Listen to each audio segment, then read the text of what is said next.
Hello everyone, it's Flavian and I'm back with another Magic the Gathering video for Brawl in Arena. Specifically, today I'm going to go over the Kaldheim reveal and just talk about some of the cards I think are going to be best for Brawl from this set. A couple of disclaimers though, this set's quite tribal focused, there's a lot of tribal synergies and stuff, and there's a fair few other tribal cards in Brawl at the moment already. I'm not going to go over cards that would be good in X tribal deck, because we'd be here probably all day. But I probably will go over those cards when we get to that commander. So if there's a card that you think is going to be really good in your Brawl deck that I have not mentioned, that's probably the reason why. And also, I might miss some. I'm not of a divine being. I'm just a man. So yeah, let's get on with it. And we're going to start with white, and we're going to work our way down. And the first card I wanted to talk about was Doomscar. Oh, that's not as big as I wanted it to be, but sure. It is a 5 mana. It's a 3 white sorcery. Destroy all creatures with Foretell for 1 white. This is one of the best wraths they've printed in a long time. Any deck that wants a wrath is probably going to want this wrath first, and then probably Shatter of the Sky, and then probably the giant. Especially because there are now a bunch more giants in the format, which will make the what's it called? Realm Cloak Giants spell side not as good. Probably still quite good, but not as good. So Doomscar is going to take the rank for best Wrath from now on. So if you're going to want a Wrath in your deck, you want to start with Doomscar, then Shatter the Sky, then Realm Cloak Giant. Yeah, playing a Wrath on turn 3, very strong. If you need to play it on turn 3. If not, it can just cost 3 mana on a later turn if you're not doing anything on turn 2. I think this card's very good. It's going to see a lot of play in Brawl. The next card I wanted to talk about was Glorious Protector. Glorious Protector is a 4 mana Angel Cleric with flash flying, and when Glorious Protector enters the battlefield, you may exile any number of non-angel creature cards you control until Glorious Protector leaves the battlefield, and it has Foretell for 3. So that's a lot of text. It's very reminiscent of Restoration Angel, but apart from, instead of the creature coming back immediately, it comes back when Glorious Protector leaves the battlefield. But Glorious Protector has the added bonus of being able to exile any number of creatures, rather than just one. So it's good Wrath protection. The fact you can foretell it means that you can have it up for 3 mana if you foretold it earlier in the game, and that makes it quite strong against Wraths, because in response to a Wrath you can play Glorious Protector, exile your board, Glorious Protector will die to the Wrath, and your board will come back into play. Obviously it requires 3 mana being up, which is not the easiest thing to do, but it's something interesting. Also can just ambush things, because it's a 3/4 flyer, so you're going to need to watch out for Glorious Protector if they have 4 mana up, because it might be coming for you. Because 3/4 flyer, pretty decent blocker. Blocks rankles and stuff, which is quite important. So this card's probably going to be a bit of a staple in white decks going forward. It's especially good in any Enter the Battlefield's Blink style decks. So Yorion will probably be playing it, for example. And I'm sure there's numerous other commanders that would benefit from an effect like this. So yeah, this is one of the best cards in the set, I think, for Brawl. Maybe for Standard. I don't know. Don't really play Standard. So yeah, look out for Glorious Protector. Think about it when you're playing in your decks. I know I wasn't going to mention tribal synergies, but it is a cleric as well, which is useful for the cleric decks. So bear that in mind as well. So our next card is Sigrid Godfavored. It's a Fiend Hunter effect. Okay, sorry, I should read out what it does first, in case you're just listening and not watching the video. It's 1 colorless and 2 white for a legendary creature, Human Warrior. It has Flash, First Strike, protection from God creatures. And when it enters the battlefield, it exiles up to 1 target attacking or blocking creature until it leaves the battlefield. So it is a Fiend Hunter style effect where you play it and it removes a creature for as long as it's in play, which is reminiscent of is it called Spirit Guide? I think it's called Spirit Guide. The one from Zendikar. It's obviously, I think, a lot worse. Even though it can hit any creature, the fact they get it back is not great. But it's flash, it's a surprise. Maybe you can flash it in for a surprise first strike block, and then it will exile another creature, so it could be quite beneficial there. So another reason to watch out for white mana being left up, because it could also be Sigrid. So Sigrid is another of those Fiend Hunter style effects, which is very reminiscent of Skyclave Apparition. He's obviously not, I don't think he's good as Skyclave Apparition. But having another Fiend Hunter effect can be useful. You can definitely get some surprise blocks in with a 2/2 with First Strike. So it can come into play, block a 2 puffer's creature, kill it with First Strike while also exiling something else. So I think Sigrid's going to be pretty good. You're going to see a lot of him in Brawl decks. He's, again, tribal synergies. He's a human and a warrior. Yeah, human's relevant for General Kudrow. Warrior is relevant for any of the warrior. Cards that care about warriors. I think Akiri comes to mind. Oh no, she just is a warrior. There are some cards that care about warriors. So good tribes, decent effect, okay body, cheap mana cost, solid card.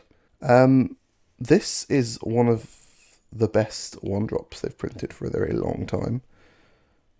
It's a Savannah Lions, if people remember what Savannah Lions does, but it's got like effects and stuff, and better tribes.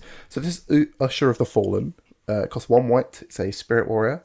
It has boasts for 1 and a white. Boasts whenever you attack. Sorry, you can activate boast abilities when you attack this turn and only once each turn. So when it boasts for 1 and a white, it creates a 1/1 human warrior creature token. So if you're playing an aggressive white deck, this is probably a card that you definitely want. A 1 mana 2/1 is already pretty good. The fact it's a spirit and a warrior, also very good. Warriors are a very relevant tribe. Spirit can be a relevant tribe in older formats, but not necessarily in Brawl. And making a 1/1 human warrior on turn 2, if you have no turn 2 play, is also pretty good. So I'm pretty high on Usher of the Fallen. It's probably a lot better in Constructed, where you can play 4 of them. But if you're playing an aggressive white deck, Usher is probably one of the 1-drops you want to play. Now on to Ascendant Spirit. So Ascendant Spirit's got a lot of text, so bear with me. It's a 1 mana, 1/1, a snow creature spirit. For 2 snow mana, you can make it into a 2/3 Spirit Warrior. For 3 snow mana, if it's a warrior, you may make it into a Warrior Angel with power toughness 4/4, and it gains a flying counter. And for 4 snow mana, if it's an angel, you can put 2+1/+1 counters on it and gain, whenever this creature deals combat damage to a player, draw a card. This is going to be like a staple in all the snow decks, I think, because this card's quite strong. It gives you something to do with your mana at instant speed, if that's something that matters. And yeah, it's just a good creature with a good body, and it's cheap to start with. Like, the threat of either activating this or playing an instant speed spell means that you can be very flexible in the decks that care about that. So I think Ascendant Spirit is really quite good. Obviously, you need a lot of snow mana to activate it and do things with it. But I think, as I'm going to talk about probably near the end of this video, snow mana is going to be pretty common. So it shouldn't be too hard to activate. Okay, this is Raven Form. Raven Form I like because it does 2 things. It exiles creatures and it exiles artifacts. I am a big fan of Brawl in cards that do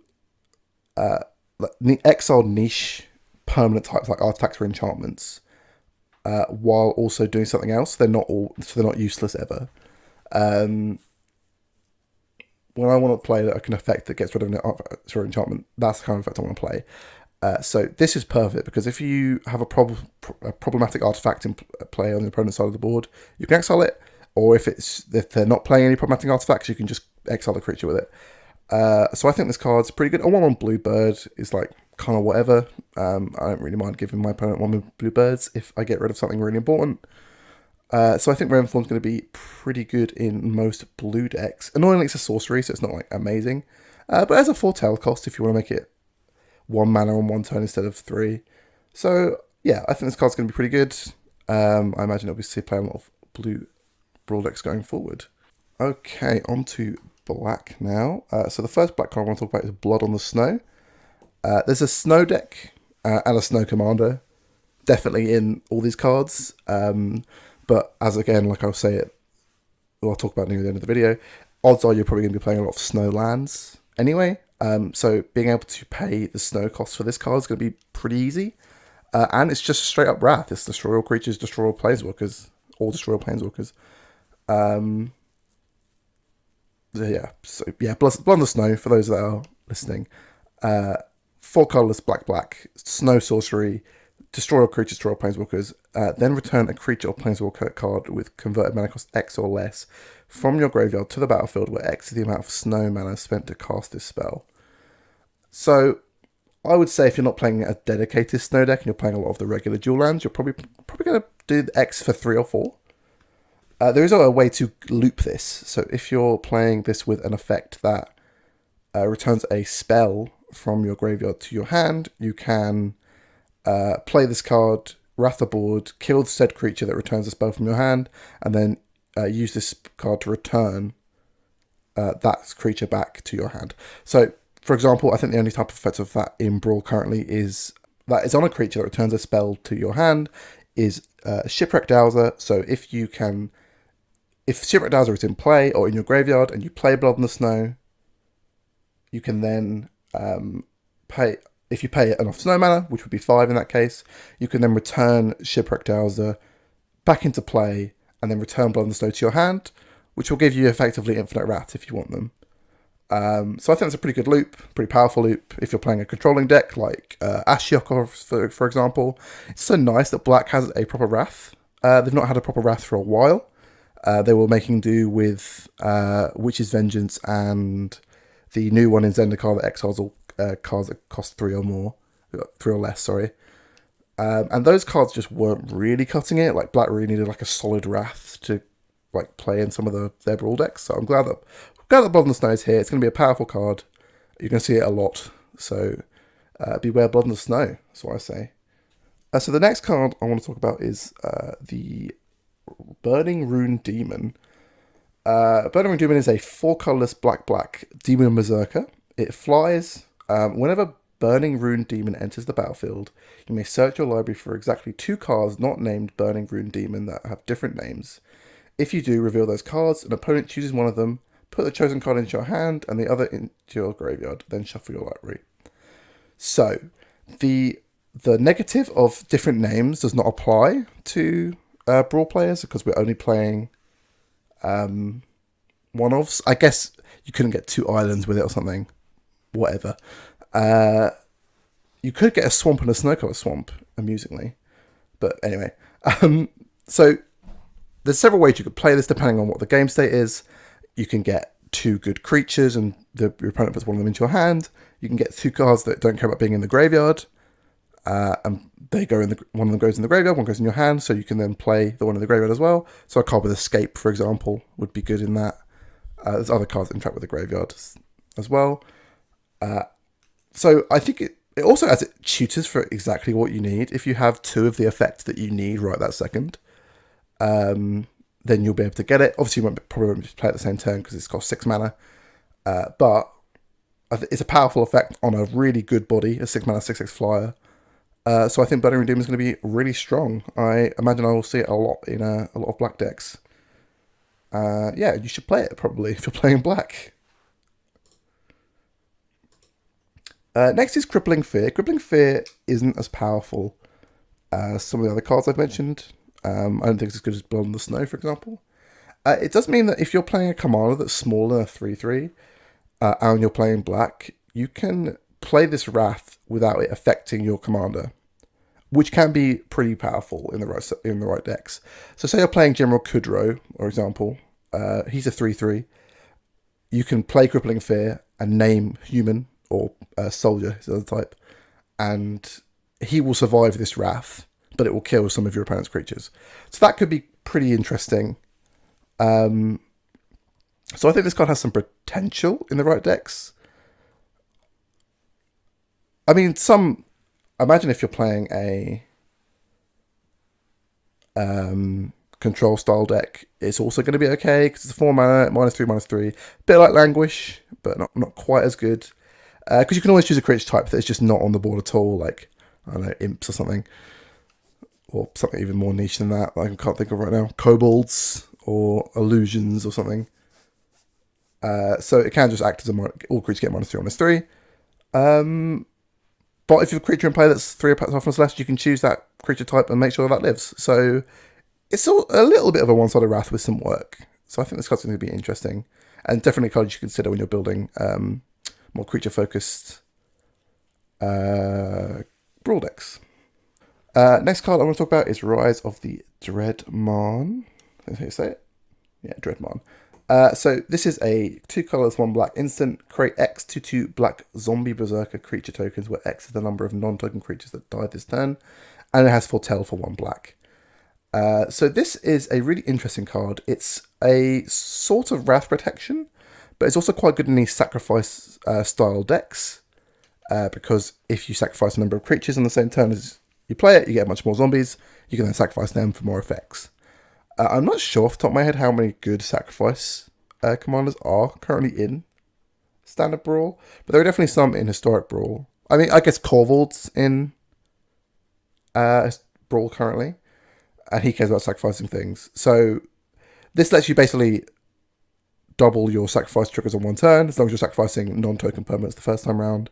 It's also good Wrath Protection. If you wrath the board, or someone wraths the board, if you play this, you get a bunch of zombies equal to the amount of creatures that died, which can be a huge swing if they, say, wrath the board for 3 of your creatures, 2 of their creatures. Then you play Rise of the Dreadman, either for 3 or for 1. The fact you can foretell it for 1 makes it a lot stronger. Then you can get a 5 zombie creatures tokens, and that's 10 power and toughness in play immediately against an empty opponent's board, and it's also their turn, so they're probably going to die to that. So I imagine this card's going to get a lot of people. So I think this card's pretty strong. I wouldn't put it in all your black decks, I think, but I think you should definitely consider it when making like a black creature-based deck, and definitely if you're making a black sacrifice style deck. So on to red now, and I'm going to start here with Crush the Weak. So Crush the Weak is one of the better Pyroclasm style effects we've had for a while. It's a little like Flame Burst, I suppose. Not Flame Burst, sorry. Flame Sweep. The one from Ravnica, the instant speed one. But Crush the Weak is a 2 colorless, 1 red sorcery. Crush the Weak deals 2 damage to each creature. If a creature dealt damage this way would die this turn, exile it instead, and you can foretell it for 1 red. So you can make it cheaper if you want to. You can obviously, if you know you're playing with it in your deck, you can play around it. Or playing with it in your hand, you can play around it. It exiles the creatures it kills, which is also pretty useful, especially against some of the sacrifice decks that have a lot of the smaller creatures. Less so nowadays, again, I suppose, because a lot of the good ones have rotated out. But I think this is a pretty solid Pyroclasm style effect. The best one in the format currently, so if you're looking for a Pyroclasm effect, this is probably the one you want to play with first. And then maybe some of the other ones if you really want another one. But this one should probably get the job done most of the time. Now we got Goldspan Dragon. Goldspan Dragon is just basically a good 5-drop. So it's 3 colorless, 2 red, creature dragon, flying haste. Whenever Goldspan Dragon attacks or becomes the target of a spell, create a treasure token. Treasure tokens you control have tap, sacrifice side effect, add 2 mana of any one color, and it's a 4/4. So it's a 4/4 flying haste that when it attacks, it makes treasure. If they have targeted it with removal, you make a treasure. So you're probably going to get some value off it, even if they kill it straight away. I mean, 1 treasure is not amazing value, but a 5 mana 4/4 haste flying body isn't bad, especially with some upside. And if it lives and it lets your treasure, if it makes another treasure token, suddenly they're tapping for 2 mana each. That's quite a lot of mana. So it'd be 4 mana from the treasure tokens on their own, and that's if you don't have any other treasure tokens in play. There aren't like a million ways to get treasure tokens. There are some in this set. But I think it's interesting. I'm not sure if it goes in all red decks, but I think it's a pretty solid red 5. And it's probably something you should consider if you're playing a red deck, especially like an aggressive one, because it is fairly aggressive. It is, however, like doing this weird thing where it's like making mana, but also attacking your opponent for haste flying damage. So those things don't meld super well. But yeah, I think this card's pretty solid. I imagine we'll see a bunch of play. I want to talk about Magdar, the Brazen Outlaw, quickly. I think this card's quite interesting in the fact that there are a fair amount of dwarves in standard at the moment. There was a bunch in Eldraine. There's a bunch in this set. I think there was there some in... No, there's none in Ikoria. No, so it's this set in Eldraine, there was some dwarves. This card, the fact it can make treasures whenever a dwarf you control comes tapped is quite powerful for red decks, I think, because red decks typically don't want that many lands in play. They're more focused on the burst. I'm not sure if I'd play her as a commander, but I think she definitely goes in a Torbran mono red deck, because Torbran's also a dwarf, which I think's helpful. And then I guess you could play cards like 7 dwarves if you wanted to, stuff like that. So I think this card's going to be interesting. I think you should keep it on your radar when you're making mono red aggressive decks. I don't think the sacrifice 5 treasures thing is going to come up particularly often. But if you do get 5 treasures and you search for like the dragon we just spoke about, the Goldspan dragon? Yeah, the Goldspan dragon, this card. That could be maybe pretty strong. And there's normally a good dragon or 2 in standard, so it could be good. So yeah, consider Magden. She's also like a pretty solid red 2-drop. And if your Royal Red deck is looking to always play a 2-drop, then this may be the commander for you. Next card I want to talk about is Tundra Fumarole. It's a 1 red snow sorcery. Deals 4 damage to target creature or planeswalker and adds colourless for each snow mana spent to cast this spell. And until end of turn, you don't lose mana. You lose this mana as steps on phase's end. So the card's designed for boast, but I think it's just generally a fairly strong spell. The fact that you can cast it almost for free if you have a use for that 3 colourless mana is kind of good. I kind of like it. And as I'll get onto later, a lot of decks are going to have snowlands just in them, just generally. So it's probably not going to be too hard to get like 2-3 mana back from this spell. And dealing 4 damage to something is also completely fine. It hits planeswalkers too. So I think this card's going to be pretty decent in a lot of red decks. Alright, on to green. The first green card here is Battle Mammoth. Battle Mammoth is a 3 colourless green elephant with trample. Whenever a permanent you control becomes target of a spell or ability, an opponent controls, you may draw a card. Foretell for 2 colours and 2 green, and it's a 6/5. This is like a really good creature. Playing this on turn 4 with Foretell is like some serious beatdown because it's got trample, and it gives you sort of protection because it lets you draw cards when they target your creatures with removal. Obviously doesn't work with rats or something, but also works against abilities. So cards like Elspeth Conquers Death, its first ability is an ability. So this card will still let you draw a card from it. Elspeth Conquers Death doesn't get around it in that way. Whereas cards that normally protect from spells don't always protect from abilities, and therefore it can be left in a bit of an awkward position. I think Battle-Man's going to compete with Elder Gargaroth for the good green creature on 5 slots. Battle-Man's definitely the more aggressive of the two. I think Elder Gargaroth is a better defensive creature because it's got vigilance, it gets an ability while it blocks and attacks. It makes extra blockers, it gains you life. But Battle-Man's more aggressive. There's obviously no reason you couldn't play them both in the same deck. They're both really good green 5-drop creatures. But yeah, I imagine we're going to see a lot of Battle Mammoth. He's going to be all over the place. I for one, I'm okay with that. Good creature. Draws a card when it dies normally. Pretty solid. Eskir's Chariot is next. This is a 3 colours, 1 green legendary artifact vehicle.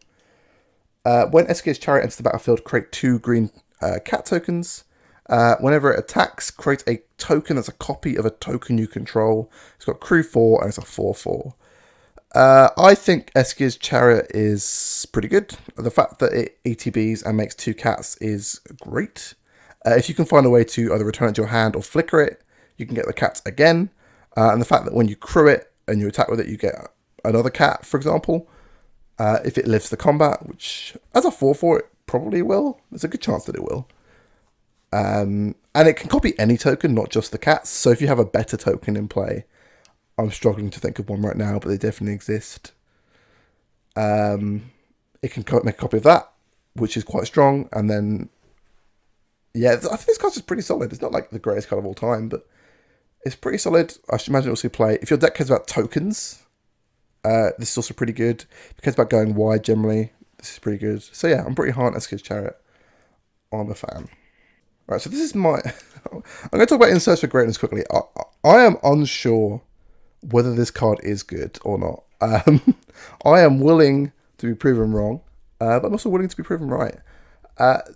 In Search for Greatness is a 2 green enchantment. At the beginning of your upkeep, you may cast a permanent spell from your hand with converted mana cost equal to 1 plus the highest converted mana cost among other permanents you control without paying its mana cost. If you don't, scry 1. So what I imagine is this card will often scry 1 like 5 times and get you one spell that probably costs about 4 to 6. Obviously depending on what's in your hand. So the way that me and my friend talked about this is that the lowest bar for this card is you play a 2 green enchantment on turn 2 that just scries 1 every turn. And that's basically Search for Cancer, which was a pretty good card. And then you can then try and set up a way for you to trigger the other half of this ability. So this card definitely could be good. It could definitely also just be complete rubbish and do nothing. So I don't know, but it's definitely something to think about when you're building your decks. Is maybe if your curves like just the greatest, just so smooth, maybe you should think about it in Search for Greatness. I'm not sure. We'll find out. But yeah, keep it in mind, I think, and we'll see how it does. If we are playing mono green, we have a excellent new triple green threat. Mono green decks, unfortunately, at the moment, are either led by Yorvo or Vivian. The Vivian decks probably would quite like the troll. Yorvo might not want it as much because Yorvo is also a 3-green 3-drop, so they're fighting for the same slot. But this is a very good creature. It's a 3-green troll warrior with trample as a 4/4, and text is very confusing, so bear with me. When Old Growth Troll dies, if it was a creature, return it to the battlefield. It's an aura enchantment with Enchant Forest you control, and Enchant Forest has tap, add green, and 1 tap, sacrifice this land, create a tapped 4/4 green troll warrior creature token with trample.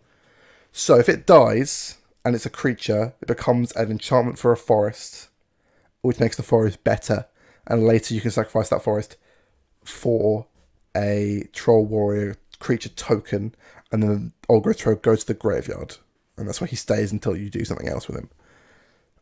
That's a lot of text on this 3-drop, and the text is pretty relevant. The fact that when it dies, it can make one of your forests in your probably pretty heavy green deck better, and the forest can then become another troll later. It's just pretty good. Like, it's a really solid creature, and I imagine if you're playing one, you definitely want it in your decks. If you're playing 2 colours, you probably don't, but I imagine there are definitely some decks that can get away with playing this in their 2-colour deck. So yeah, Old Growth Troll, pretty interesting. Now we have Realm Walker. Realm Walker is a 2-colour 1-green creature shapeshifter. It's got the Changeling ability, which means it's every creature type. As Realm Walker enters the battlefield, choose a creature type. You may look at the top card of your library at any time. You may cast creature spells of the chosen type from the top of your library. Now, I said I wasn't going to talk about tribal cards, but this isn't necessarily a tribal card because it is in all tribes all the time. So it's good in lots of decks rather than just one specific deck. If your deck has got a heavy tribe-based synergy and is in green, you should probably play Realm Walker because sometimes it will draw you cards because you can play cards from the top of your library. So I think Realm Walker is pretty good. Especially if you've got a lot of mana just sort of kicking about. So yeah, it's that simple. You're playing a tribal deck and you're in green. Realm Walker is probably pretty solid. You should definitely think about it. Okay, next on to Toski, Bearer of Secrets. Bears all the secrets. Look at him. Look at him bear them. So he is a 3-colourless 1-green legendary creature squirrel. This spell cannot be countered. He is indestructible. Trotsky Bearer of Secrets attacks each combat if able. And whenever a creature you control deals combat damage to a player, draw a card. So, first of all, he's a difficult to deal with spell because he can't be countered and he can't be destroyed by conventional removal spells. He can't block, basically, because he attacks at each turn if able. The first turn, obviously, he can block, but then after that, he's going to be aggressively attacking the opponent. And he is easy to block because he's a 1/1. But the fact that he means all your evasive, any type of evasive creature, when it hits them, they draw a card, is pretty powerful. It also works really well with going wide strategies because it will trigger on each creature that hits them. So say you attack them with 5/1/1s, 2 of your 1/1s die in the combat, but you just get through 3 creatures. You draw 3 cards. That's pretty powerful. So I imagine Toski's going to end up in a lot of decks. Just because drawing cards when you hit your opponent is such a strong ability, especially for green decks that really need that card draw. Green-white decks in particular, like green-white token decks, definitely need the card draw. So I think we're going to see Toski turn up a lot. So I'm pretty happy with Toski. The last green card here is Vornaclex, a Monstrous Raider. I love Phyrexians, so that's one reason why he's on this list. Second, because he's just really good. So he's a 4 colorless green legendary creature, Phyrexian Praetor. He has Trample and Haste. He's a 6/6. If you would put 1 or more creatures on a permanent or player, put twice that many of each of those kinds of counters on that permanent or player instead. So it doubles counters that you put on yourself or permanents you control. If an opponent would put 1 or more counters on a permanent or player, they put half that many counters of each of those kinds of counters on that permanent or player instead, rounded down. So this can turn off your opponent's Planeswalker abilities. If they've got a +1, it becomes a +0.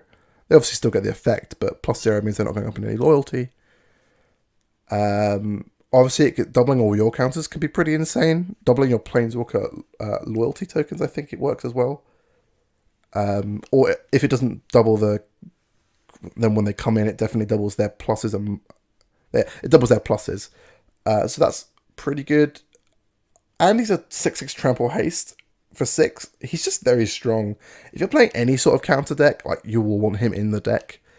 He's just that good. So we're going to be seeing a lot of Vornaclex. I don't know how I feel about him as a commander. He might be okay. We'll see, I suppose. But yeah, Vornaclex, strong card. Think about it. Maybe we'll deck around it. Who knows? Okay, onto the multicolored. First here we've got Agar the Freezing Flame. He's a 1 colorless blue-red legendary creature giant wizard. Whenever a creature or planeswalker an opponent controls is dealt excess damage, if a giant, wizard, or spell you control dealt damage to it this turn, draw a card. And he's a 3/3. So this is your giant commander. But he's also benefits from wizard synergies. There are several other cards that care about wizard synergies. So I think he's going to be a pretty interesting commander. I'm looking forward to building a deck around him. His ability is also not bad. The fact that if you, I don't know, you deal 4 to a creature with 3 toughness, you draw a card, that's pretty strong. Also, a lot of the giants are typically quite big. So them dealing excess damage to creatures that block them is also something quite likely to happen. And also with some Planeswalkers. So I think this card's going to be pretty good. It costs 3 mana, which is a real sweet spot, I think, for commanders, because it lets you get them out early, and playing 5 to recast them also isn't impossible. So I think Agar's going to be... He's going to turn up a few times. He's going to enter the red-blue Brawl Commanders slot, I think. No, he's not going to replace Rian, I don't think. They're going to, I think, share the spotlight, but I'm pretty excited about Agar. I look forward to making some decks with him, and maybe making some deck decks with him. Next is another giant style card, I suppose, Battle of Frost and Fire. It's 3 colorless, 1 blue, 1 red. The first mode is Battle of Frost and Fire deals 4 damage to each non-giant creature and each planeswalker. The second is Scry 3.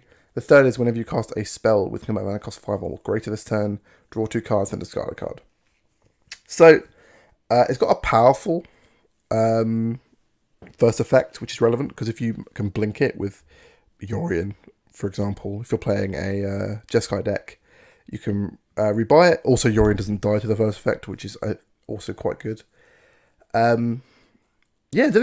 Storm's Wrathing the whole board, but not affecting giants, is quite strong. It costs 5 mana, it's not the greatest Storm's Wrath of all time, but the fact that your creatures can ignore it if you're playing a giant themed deck is pretty good. And so then you'll scry 3 off it, then you'll maybe draw 2 cards and discard a card. So I think this card's pretty solid. I imagine we're going to be seeing a lot of play, especially in the giant decks. Here we have Binding of the Old Gods. So Binding of the Old Gods is a Maelstrom Pulse style effect. So it's a 2 colorless black-green enchantment saga. The first mode is destroy target non-land permanent opponent controls. Pretty strong. The second mode is search your library for a forest card and put it into the battlefield tapped, then shuffle your library. The third mode is creatures you control gain death touch until end of turn. So the first mode is very powerful. It's just 4-mana killer thing, pretty strong. The second mode is search for a forest, which means if you're playing a enemy color, sorry, what's it called? If you're playing a wedge deck, so a enemy color 3-color deck, so any of the ones from my Courier, for example, you can search one of your triomes out, or you can search out one of the new Snow Dual lands they just printed, which also have basic land types, because it specifically says forest rather than basic land. So that's quite a powerful ability. Creature control can death touch or whatever, but you've already got the value off the first 2 modes, so I'm not super unhappy with the third one. You'll get some trades maybe, or people won't block you, so that could be kind of interesting. Good with the squirrel we talked about a few minutes ago. So yeah, this card's going to, I imagine, turn up in a lot of Brawl decks. It's pretty solid. Now we have Furijar's Retribution, so I'm going to say it. Furijar's Retribution. Furijar's Retribution, there you go. It's 1 colorless, white, black for an Enchantment Saga. Its first mode is create a 4/4 warrior, angel warrior creature token with flying and vigilance. Second mode is until end of turn. Angels you control gain destroy target creature with power less than or this creature's power. And the third mode is angels you control gain double strike to the end of turn. So while this card sort of says put me in an angel deck, you can definitely play this card in basically any of your black-white decks, and it will perform pretty well because the angel it makes can then destroy a creature with power 4 or less. Sorry, power 3 or less, which is a pretty useful ability, and you end up with a 4/4 angel that says in the battlefield that gets double strike the turn afterwards if it lives. I think this card's quite strong. I think you want some other angels in your deck if you are playing it, because if they kill the angel you make, the second and third abilities do straight up nothing. So yeah, I think we're going to be seeing a fair amount of Furijar's Retribution. It's like a slow removal spell that makes you a creature, so I think it's kind of strong. Also, again, kind of good with blinking it, because you get to make another 4/4, which is also quite good. So if you're playing an Esper deck with Yorion in it, for example, that's another thing you could do. Forging of the Tririte Sword is next. It's a 1 colorless, 1 red, 1 white enchantment saga.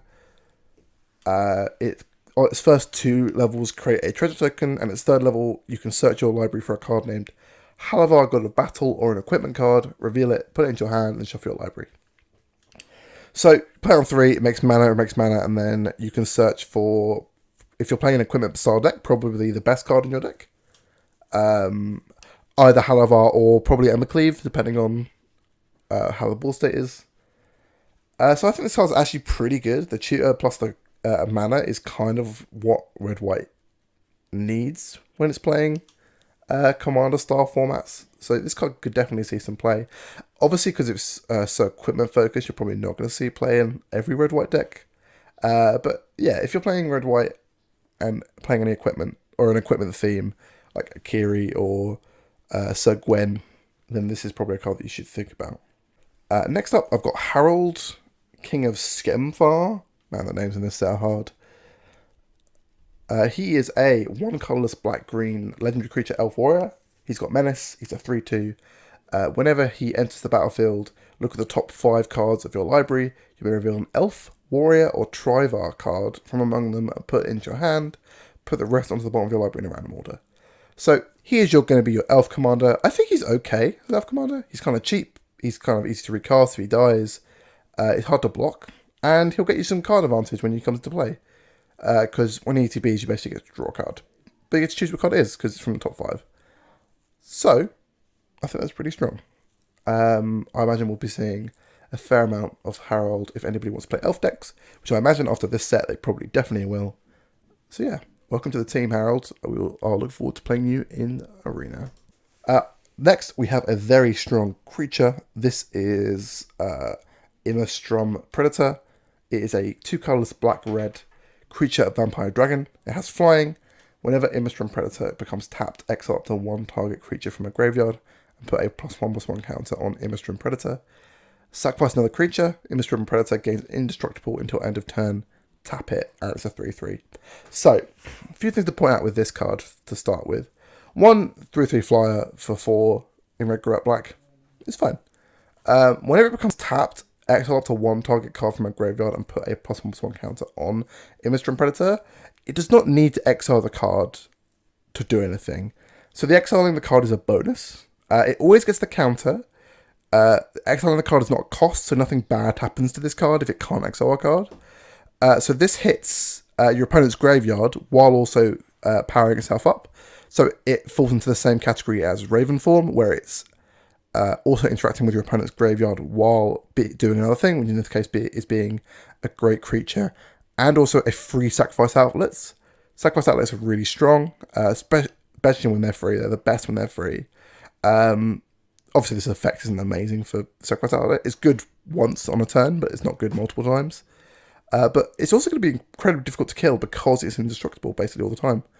So I imagine we're going to see this card in every red-black deck because it is very strong. And I look forward to dying to it a bunch of times. It's going to be fun. So, next is Kaya, the Inexorable. Welcome back, Kaya. It seems like so recently you were in a set. But not that I'm complaining, I think your cards are good. So, 3 colourless, 1 white, 1 black. For a legendary planeswalker, Kaya. It starts with 5 loyalty, which is quite a lot. First, the +1 is put a ghost form counter on up to one target creature, non-token creature. It gains whenever this creature dies or is put into exile, return it to its owner's hand, and create a 1/1 white spirit token with flying. So basically, any way that creature can leave the battlefield, I guess apart from being bounced.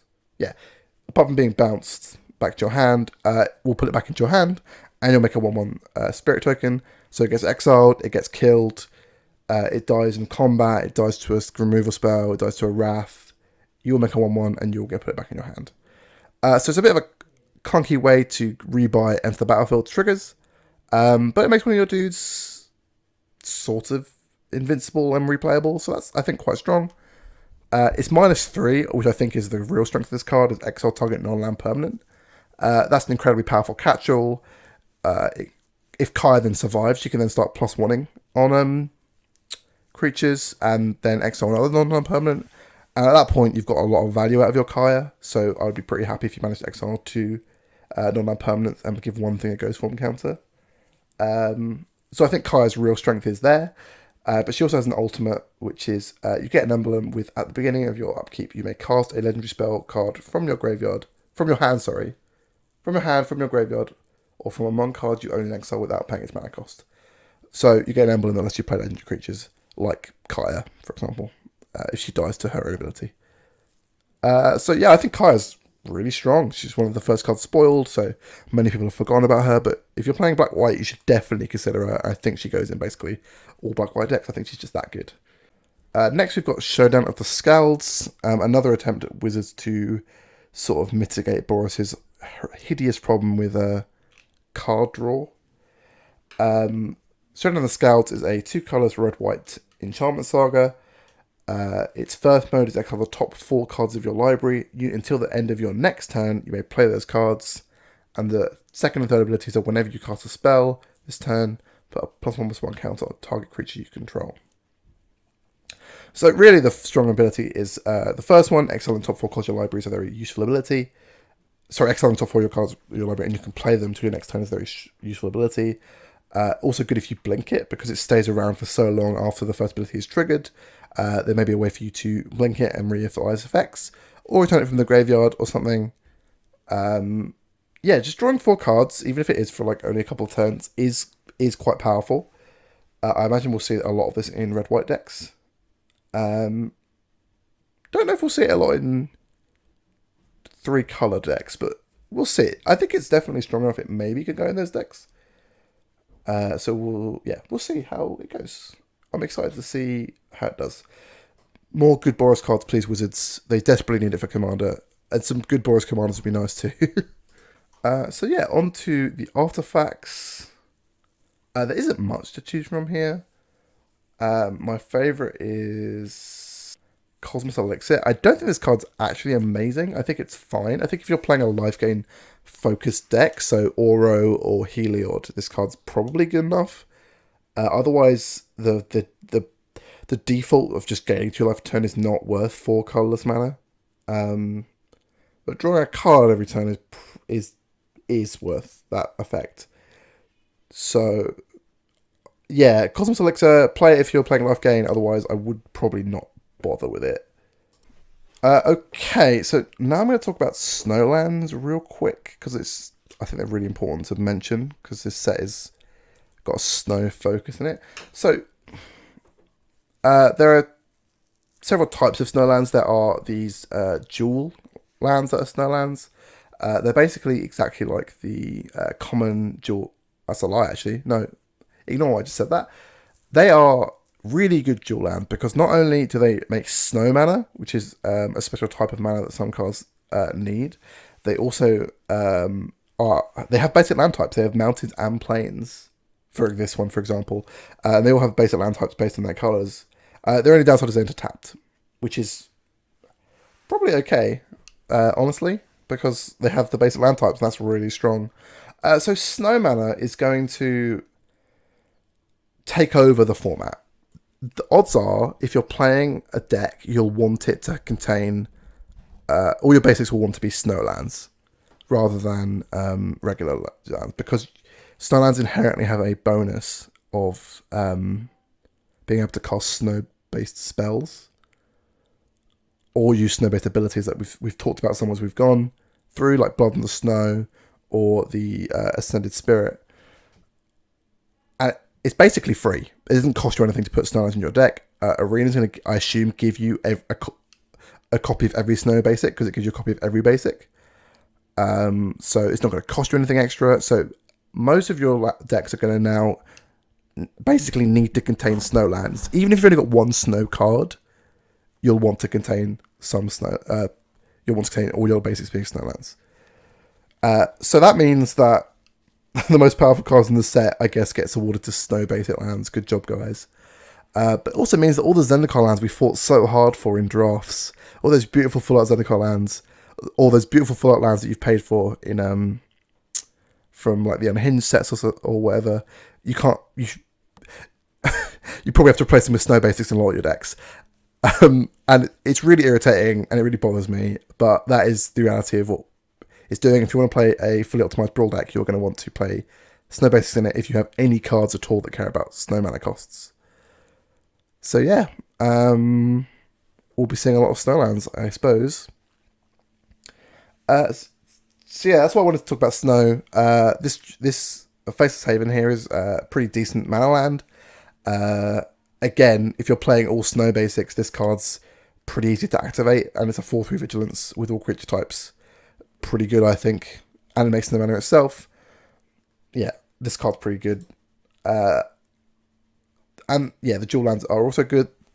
You should probably always play them over the core set common dual lands. I'm blanking on any of their names at the moment. Tranquil Cove or whatever it is. You know what I'm talking about. Wooded Foothills, I think, is one.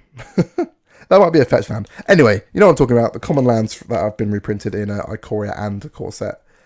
These are probably better, but it gives you another option if you're trying not to spend money on, trying not to spend wild cards on lands.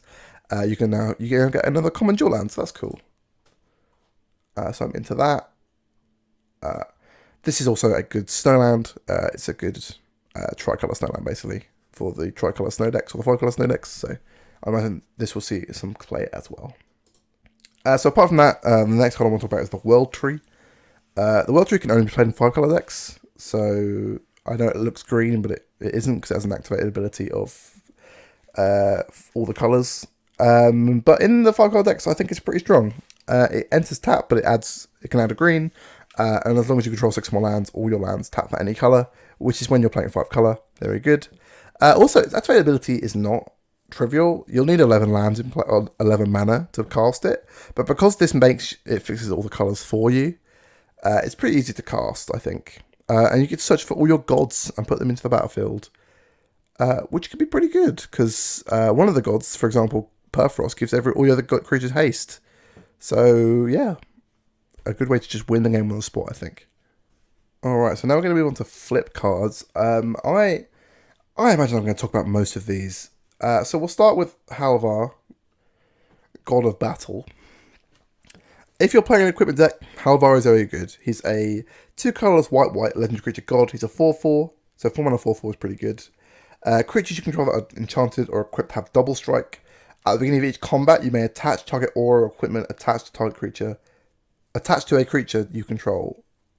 Sorry, let's try that again.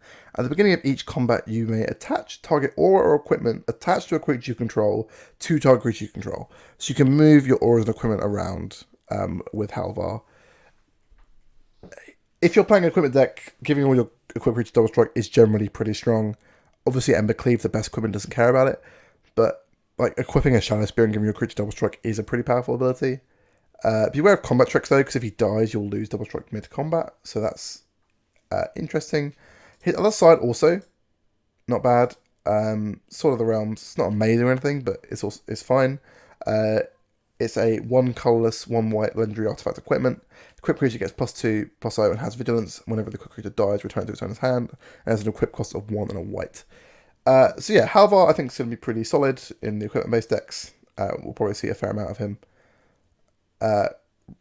Raydance is the only reason to not play all your basic Snowlands. So if the meta shifts to a very Raydane, God of the Worthy, like heavy meta, if you're suddenly only playing Raydane decks, maybe take out some of your Snow basics.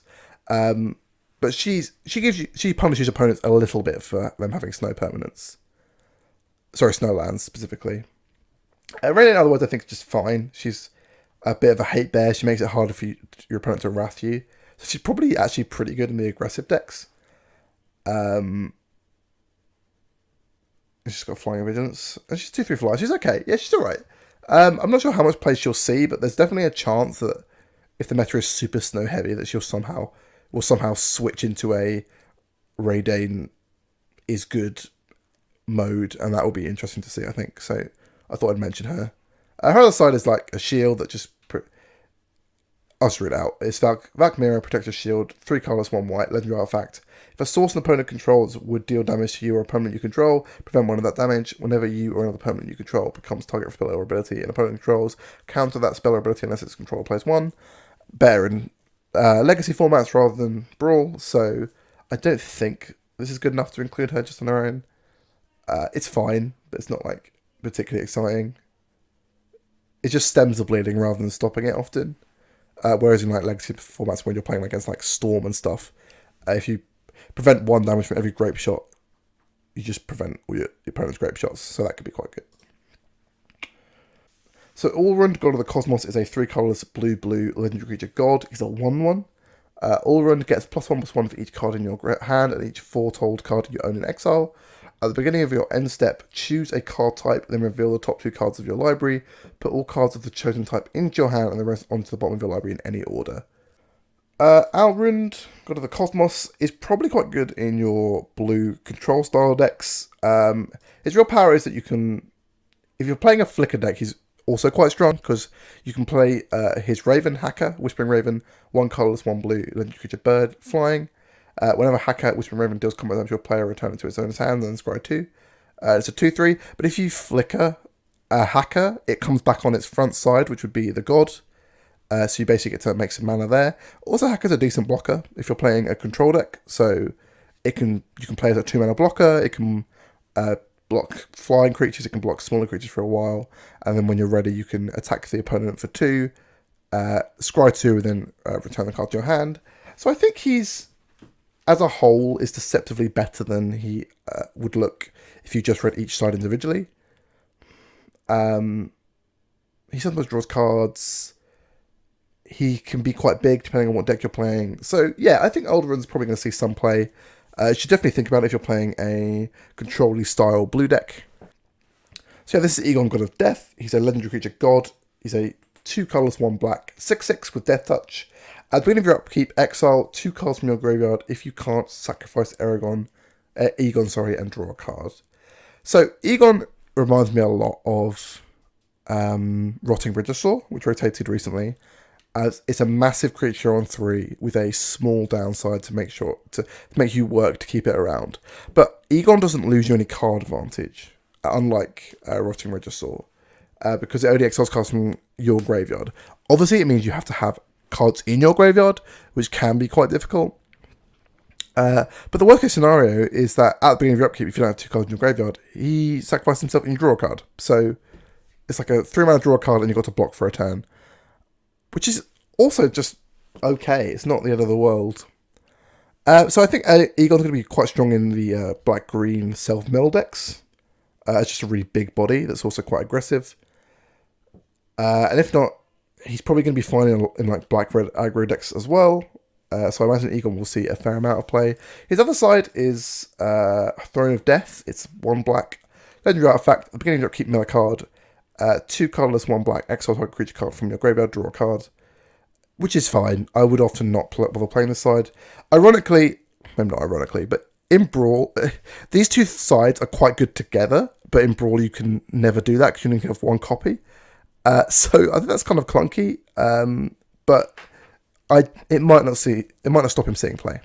So I think we'll see some of Egon. This is Tegrid, God of Fright. She's one of my favourite cards from this set, actually. She's 3 colorless, black, a legendary creature god. She's Menace, she's a 4/5. Whenever an opponent sacrifices a non-token permanent or discards a permanent card, you may put that card from a graveyard onto the battlefield under your control. So Tegrid wants your opponent to sacrifice their creatures, and it wants your opponents to discard permanent cards from their hand. It also works. It's going to be really funny because some interactions like Evolving Wilds and Fabled Passage, your opponent sacrifices them and they're permanent, so they come onto your side of the battlefield if you have Tegrid out. So she's going to do lots of little things like that, which are going to be really interesting. She's very good with like Croxer, because Croxer can make them discard cards, and they're incentivized to discard permanents because it doesn't deal 3 damage to them. I love her. I think she's great. I don't know if she's good enough to be a commander, but she might be. Like, her effect's unique enough that she might be a really powerful commander if you build your entire deck around her. She costs 5 mana, so she's definitely on the expensive side. And she dies to removal. She has no protection whatsoever. But I think she's quite strong. I look forward to seeing what she gets up to. Yeah. Her other side is Tegrid's Lantern. It's a 3 colorless black legendary artifact. Target player loses. It has ability tap. Target player loses 3 life unless they can sacrifice a non-land permanent or discard a card. And for 3 colors and 1 black, untap Tegrid's Lantern. So if you have infinite mana somehow, which I don't know if you can do in standard at the moment, this card will win the game, which is also quite powerful. Because you can, as long as the mana is coloured and specifically black, you can just keep untapping Tegrid's Lantern until they have no cards in hand and no permanents in play and no life. So, Tegrid, really good card. I look forward to seeing what it does. So this is my favourite card in the set. This is not exclusively this side, but both sides together. So this is Valky, God of Lies. He's 1 colourless and 1 black. He's a 2/1 legendary creature god. Whenever Valky enters the battlefield, each opponent reveals their hand. For each opponent, exile a creature card that they reveal this way until Valky leaves the battlefield. So when he ETBs, he takes a creature card from their hand until he leaves the battlefield. Pretty good. X, choose a creature card exiled with Valky with converted mana cost X. Valky becomes a copy of that card. That is really only going to do with like Croxer. If you've exiled a Croxer or an Uro, that's quite strong. Otherwise, that ability probably isn't coming into play too often, but it might. But more interestingly is that he's attached to Tybalt, Cosmic Imposter, who is a 5 colorless black-red legendary Planeswalker Tybalt. Comes in with 5 loyalty, and when he enters the battlefield, you get an emblem that says you may play cards exiled with Tybalt, Cosmic Imposter, and you may spend mana as though it were mana of any color to cast those spells. That works with his abilities, which are +2 exile top card of each player's library. With his emblem, means you can play other of them as well. His -3 is very strong. It's exile target artifact creature, which is a pretty good. It's not a catch-all, but it catches a lot of problematic permanents. He can then play it later down the line. And his -8 is exile all cards from all graveyards, add red, which again means he can play those cards from exile. He's mainly his -3. I think is the really strong bit about him. His +2 is also not bad. His +2 also lets him -3 again. My favorite part about him is that he is a red-black commander, which is great because 2-color commanders are way stronger than 1-color commanders, especially in Brawl. And he also, if you need him to, he can be a 2-drop. Obviously, if Valky dies, I think it will make Tybalt more expensive to cast as a commander later. But if you need him as a 2-drop, play him as a 2-drop. If not, you can just play him as Tybalt. I think that's really strong. I think he's also quite good in general black-red control-ish style decks. So like a Grixis deck maybe, or I guess Mardu isn't doing much with control, but yeah. He's good. I imagine he'll see a bunch of play. I look forward to building a deck around him myself. Yeah, Tybalt. He's a good card. Think about him when you're building decks. Maybe play him. Who knows? So Eskia. Eskia's going to be really strong. Eskia, God of the Tree, is a 1-colorless green legendary god 1/4. Legendary creature god 1/4, sorry. She has Vigilance. She has tap, add 1 mana of any color. And she also gives other legendary creatures you control Vigilance and gives them tap, add 1 mana of any color. So Eskia is encouraging you to make a really sweet Legends deck, which I really like. And she's 5 color, so that means she has access to all the Legends.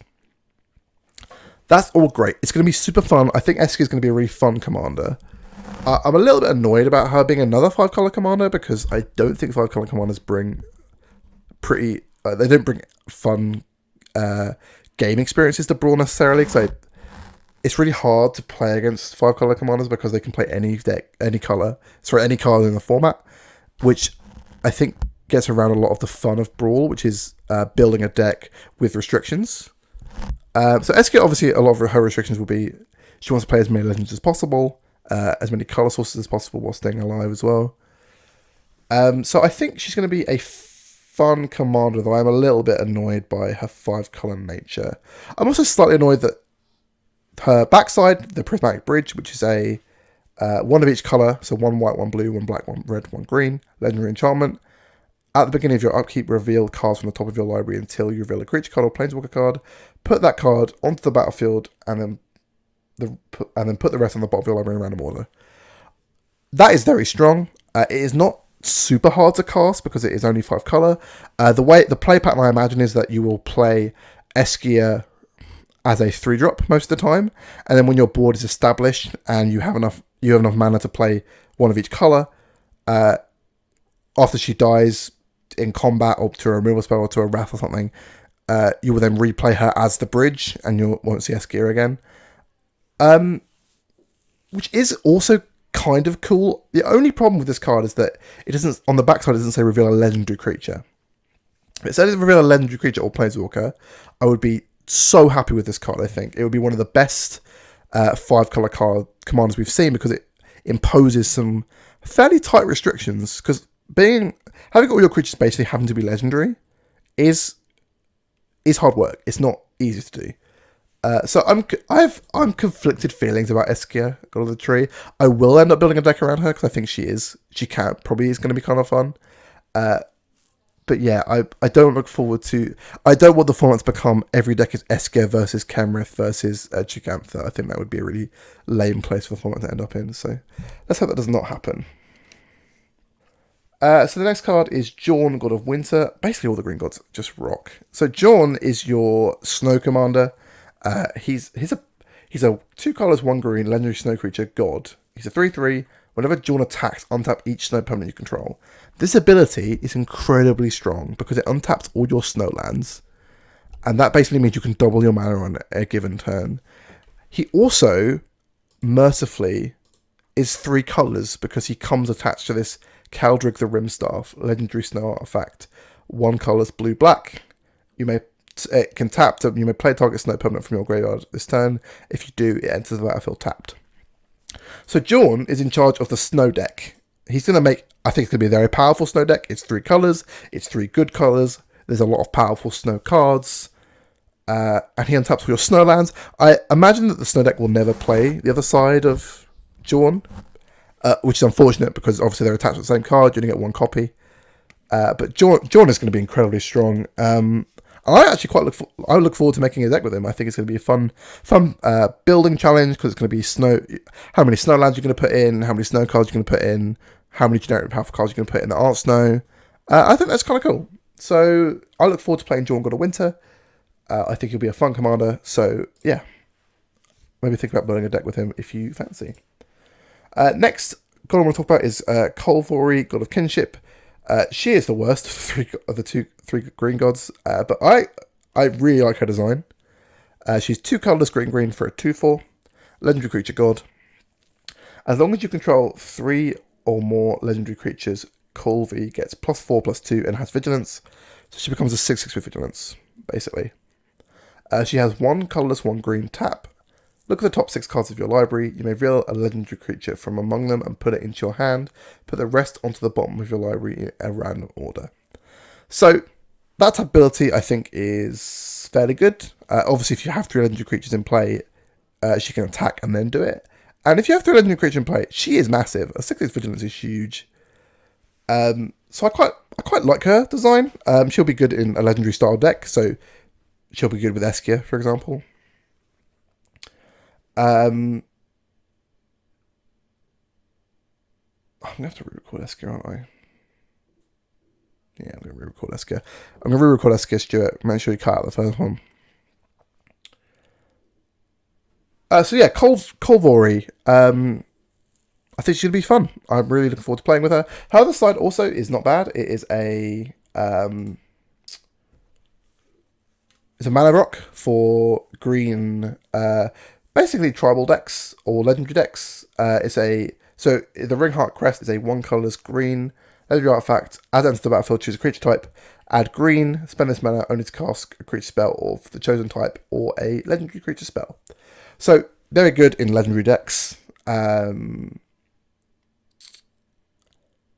I've forgotten his name, but the Elf Advisor, the Azbzan, the Elf Advisor from M20 springs to mind. Or M19, I forget, one or the other. And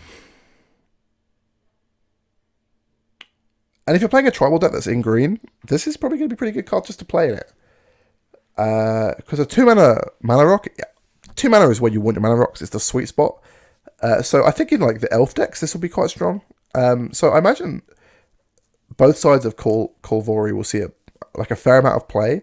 And if I'm honest, out of all the gods, I think she's going to be the god that has the most.